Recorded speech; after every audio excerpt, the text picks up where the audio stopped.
tu as cliqué ici, c'est parce que tu te sens perdu en trading. C'est parce que peu importe les stratégies que tu utilises, au final tu finis toujours en perte et que tu commences à te remettre en question, toi et ton choix d'avoir commencé en trading. Et je suis là pour te dire que jusque là ça n'a rien d'alarmant. La plupart des traders ont commencé avec cette même mentalité. Très peu de traders ont commencé directement en gain. La plupart d'entre nous avons d'abord commencé par perdre avant de réussir à gagner. Et je suis là pour aujourd'hui te raconter mon histoire un petit peu plus en détail, pour que tu puisses t'identifier à moi, ou alors tout le contraire, ne pas du tout t'identifier à moi, et à ce moment là ça voudra dire que peut-être le trading n'est pas fait pour toi. Hey, j'espère que tu vas bien, c'est LFTC et bienvenue dans ce nouveau format. Je dois admettre que j'en avais un petit peu marre de tout le temps être sur mon bureau devant le PC pour chaque vidéo. J'ai eu envie un petit peu de changement et donc me voilà sur mon canapé à te parler d'œil à œil. Je trouve que c'est beaucoup plus convivial et surtout ça change un petit peu de d'habitude. Il faut dire que j'ai fait quand même 120 vidéos où j'étais uniquement sur mon PC. J'avais besoin d'un petit peu de changement. Donc dis-moi dans les commentaires si t'aimes bien ce nouveau format, ça me permettra un petit peu de savoir comment faire évoluer la chaîne. Maintenant le format du coup forcément, vu que je suis pas devant un PC, ce sera pas vraiment du trading en direct ou quoi que ce soit comme j'ai l'habitude d'en faire. Ce sera plutôt de la parlotte, un petit peu comme un podcast au final. Je vais te raconter certaines anecdotes dans mon aventure en trading, mais en l'occurrence aujourd'hui, on va parler de la motivation en trading et de la discipline que ça demande. À la fin de la vidéo, je vais faire en sorte que tu sois fixé si oui ou non tu dois continuer en trading et si oui ou non tu es sur le bon chemin. Allez, je te souhaite un bon visionnage et on va directement commencer avec le premier sujet. Je vais commencer par parler de mon parcours, de mes échecs et surtout du moment extrêmement long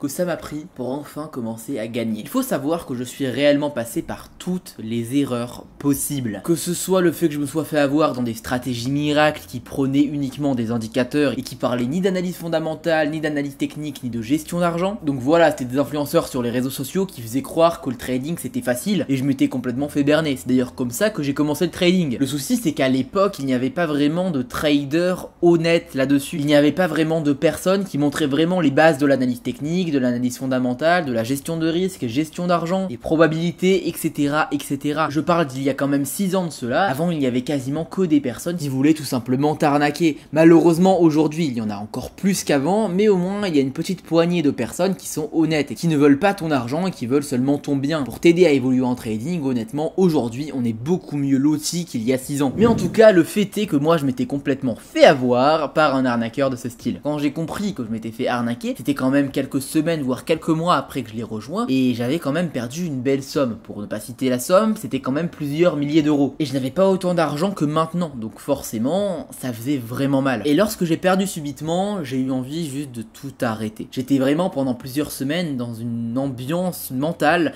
atroce. Au final, ce n'est pas vraiment la perte qui fait mal, c'est surtout la déception. Parce que tu t'imaginais gagner, tu t'imaginais réussir. Et au final, tout ce qui se passe, c'est qu'on a piétiné tes désirs et tes envies. Ça, c'est le premier cas de figure. C'est les personnes qui commencent en trading et qui perdent dès le début. C'est ce qui va arriver le plus souvent. Maintenant, il y a d'autres cas de figure. Ce sont les personnes qui commencent en trading et qui ont directement de la chance. Ces personnes-là vont peut-être commencer avec un petit portefeuille de 50, 100, 200 dollars et vont monter à des 10 000, 20 000 dollars. Généralement, forcément, ce sont des coups de chance parce que personne ne vient au monde avec un tel talent sur les marchés. Mais généralement, ce que j'ai vu aussi, c'est que parmi ces personnes qui ont eu un coup de chance dès le début, la plupart d'entre elles, derrière, perdent pour la simple et bonne raison qu'elles entrent dans une euphorie, pareil, la même euphorie que tu as quand tu commences à trader et que tu perds, cette euphorie qui te fait dire waouh, j'ai réussi à générer autant d'argent avec un petit investissement, alors si j'investissais plus, combien je pourrais réussir à faire? Et forcément, le coup de chance est passé et donc à ce moment-là, ils perdent. Les seules personnes qui réussissent après avoir eu un coup de chance, ce sont celles qui vont profiter de ce coup de chance, qui vont retirer leur argent, profiter dans la vraie vie, prendre du recul et revenir en trading seulement quelques mois après. Car à ce moment-là, l'euphorie est passée, tu te rends compte que c'était peut-être qu'un coup de chance, parce que forcément tu te rends compte aussi que tu n'as pas forcément de connaissances en trading. Donc moi, comme je l'ai dit, j'étais dans le premier cas. J'étais dans le cas où j'étais complètement désespéré parce qu'on avait piétiné mes désirs, mes ambitions et mes rêves, tout ça à cause d'une personne qui voulait simplement mon argent. Donc ça, c'est la première leçon que tu dois apprendre. Fais attention à ceux que tu suis et fais gaffe à ce qu'ils enseignent. S'ils s'arrêtent simplement à l'aspect financier, va plutôt vers des gens qui vont vraiment t'enseigner des connaissances en trading, qui pourront vraiment te faire gagner et te faire évoluer relever mentalement. Maintenant, comment je me suis relevé? Qu'est-ce que j'ai fait au final pour réussir à reprendre de la motivation et surtout de la discipline? Eh bien, j'ai pris un gros recul sur le marché. J'ai peut-être arrêté de trader, ou en tout cas d'essayer de trader, parce qu'on peut pas dire que je réussissais à trader à ce moment-là, et j'ai pris une énorme pause de plusieurs mois avant d'y revenir. En fait, le souci, c'est que c'était en permanence dans ma tête. Quand tu commences en trading ou en investissement tout court, tu es absolument accro aux graphiques. Je me souviens à mes débuts en crypto-monnaie, je regardais les graphiques en permanence, mais peu importe ce que je faisais, je mettais des alertes de prix à absolument tous les prix et je passais ma journée à regarder des graphiques. Mais au final, à quoi bon? Mon argent est investi et je comptais garder cet argent sur le long terme. Alors ça servait à quoi de regarder les graphiques? Pour être honnête avec toi, ça doit faire environ actuellement 2 ou 3 mois que je me suis pas connecté à mon Binance ou à aucun de mes portefeuilles parce que je sais que je suis là pour le long terme et j'ai vaincu cette addiction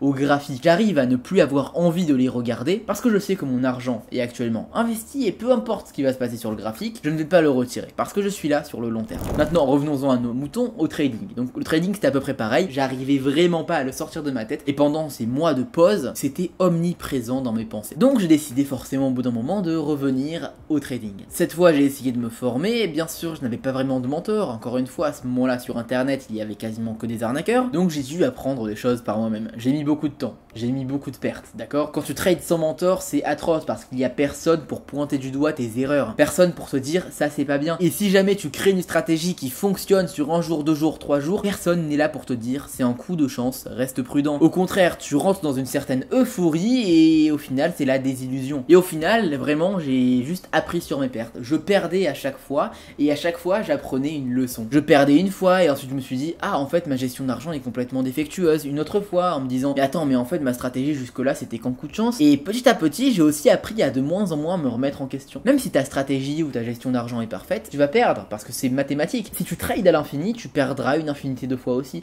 Alors si tu trades en grand nombre de fois, à un moment donné, tu perdras obligatoirement. Et c'est exactement à ce moment-là, quand j'ai eu ce déclic, que j'ai su que le trading c'était fait pour moi. Je me suis dit, en fait le trading c'est que des probas. Et c'est pas parce que je perds que ce que je fais est mauvais.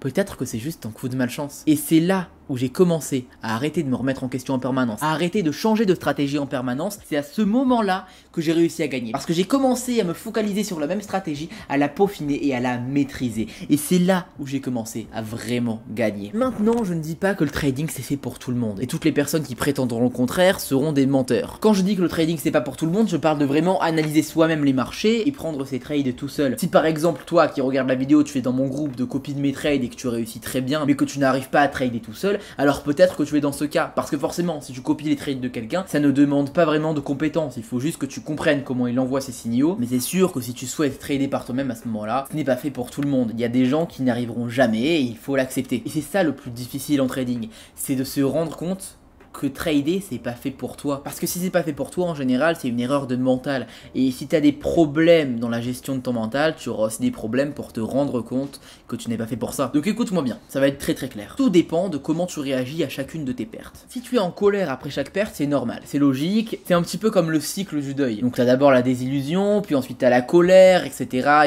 jusqu'à l'acceptation. Ça c'est complètement normal, tu l'éviteras jamais à 100% et moi-même des fois ça m'arrive de perdre. C'est bien plus rare qu'au début mais ça arrive, hein, c'est mathématique, tu perds à un moment donné. Et moi-même je passe par ce cycle-là. Mais mon cycle est extrêmement court comparé à mon cycle à mes débuts parce que je sais comment gérer mon mental. Mon cycle du deuil va se passer en 5 minutes, tandis que le cycle du deuil d'un débutant va se passer en plusieurs heures, voire jours. Maintenant, ce cycle-là, c'est normal que tu l'aies, tout le monde l'aura. Mais ce qui va être révélateur, ça va être après ce cycle, comment tu te comportes. Est-ce que tu es du genre à investir immédiatement après pour espérer chasser tes pertes, ou alors est-ce que tu es du genre à te remettre en question et à essayer de comprendre pourquoi t'as perdu? Si tu es du premier cas, alors le trading c'est juste pas fait pour toi. Il faut essayer de comprendre ce qu'il s'est passé avant de réinvestir. Sinon, il va juste se passer la même chose à l'infini. C'est triste à dire, hein, mais si tu es comme ça vraiment, le trading c'est pas fait pour toi. Tu peux encore essayer, je ne te dis pas d'arrêter d'un coup. Si tu es amené à reperdre, essaye de raccourcir ce cycle du deuil, et au lieu d'investir dans la hâte pour espérer rattraper tes pertes, essaye de comprendre pourquoi tu as perdu. Si tu y arrives, alors bravo à toi. Je pense que tu peux devenir trader, mais si tu n'y arrives vraiment pas, c'est pas fait pour toi. Parce que même si tu investis de l'argent que tu es prêt à perdre de l'argent, ça fait toujours mal. Pas forcément pour la perte financière, parce que si tu investis, je le rappelle, tu es censé être prêt à perdre l'argent que tu investis, mais ça fait mal parce que ça casse des rêves. À chaque perte, ça peut te briser le cœur, ça peut te briser en 1000 morceaux, surtout si tu es débutant, ça brise littéralement tes ambitions et les rêves que tu avais avec cet argent. Donc maintenant tu sais. tu sais si tu es prêt à trader ou pas, tu connais mon parcours, tu sais par quoi je suis passé. On peut dire vraiment que je suis le cas du pire trader possible à mes débuts, mais je me suis accroché encore et au final j'ai réussi. J'espère que tu as apprécié la vidéo. Tu peux voir comment je trade et copier mes trades gratuitement via mon groupe Telegram, il est dans la description. Je t'invite à le rejoindre, c'est gratuit et bien sûr sans engagement. Dis-moi dans les commentaires si tu as apprécié ce nouveau format, je te souhaite une super journée ou une super soirée. Allez, bye.